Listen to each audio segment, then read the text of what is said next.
I want to ask this question about proteins. Oh my god, it's become the sensation of the era. So, what kind of protein or protein powders are good for consumption? I'm going to take you back to 1980s. Okay, Okay. 1980s and 1990s. If you remember that time, ghee and saturated fats, which is what ghee is, was the biggest evil.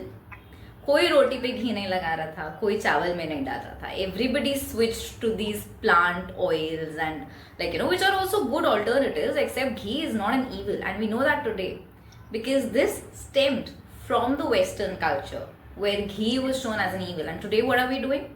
We're adding ghee to coffee. It's called bullet coffee. Oh my We god. are having ghee, like a spoonful of ghee right on waking up. Yes, we're Yeah. doing all of these things. A few years later, a decade maybe, all meats were bad. You should have like a lean diet. You should eat beans. You should not eat any kind of meat. Chicken is bad. Red meat is bad. Eggs are bad. Cholesterol is there. Fats are there, and whatnot. So what I'm trying to say here is that it is all a cycle of the diet industry. एक nutrient या एक food group बिल्कुल खराब होता है और दूसरा best होता है. And that's the problem with single nutrient lens. It's also got a name actually. It's called nutritionism. So just like racism, ageism, sexism, how all of these things are extremely discriminatory, same with nutritionism. It's extremely discriminatory. Okay? When it comes to protein, it is important. Just as all other nutrients, macro and micro, protein also is important. Okay?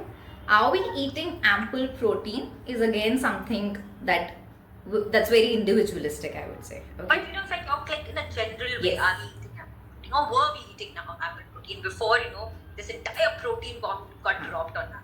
Yeah. So that's what I was also coming to. That if we speak of protein for a population, as long as you're eating your balanced meals, if you're eating combinations as simple as say dal and rice, okay, or pitla bhakri, or like a pulao and raita, or like a ragi mudde with sambar or curry, these are all excellent sources of protein. If you're eating nuts, if you're eating whole grains like your rajgira, buckwheat, if you're eating whole beans, which is rajma, whole moong, all the whole beans variety, the sabut dal jisko hum bolte hain, excellent sources of protein. If you eat dairy, if you're having milk, its products, cheese, milk itself, butter, buttermilk, paneer, curd, excellent sources of protein. Eggs and meat we all know is great. What has also happened is the protein ingestion to protein assimilation ratio.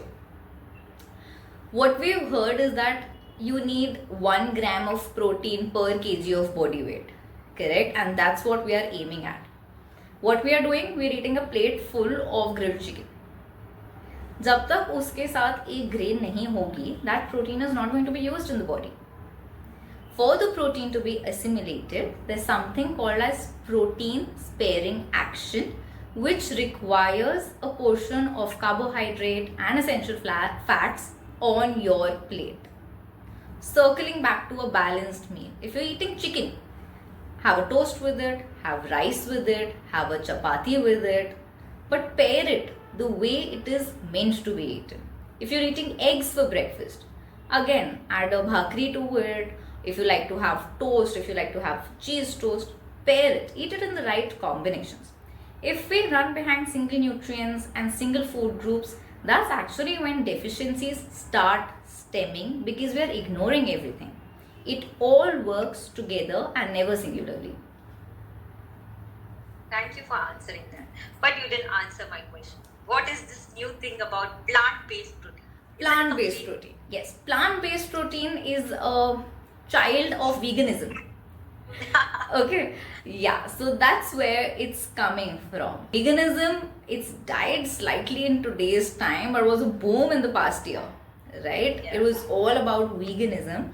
It is good. All the examples that I mentioned for vegetarians, be it dal, rice, and ragi mudde and all of these are vegan foods, and it's good. But what we had done is that we had switched to plant-based milks. We switched to plant-based protein powders. What's a plant-based milk?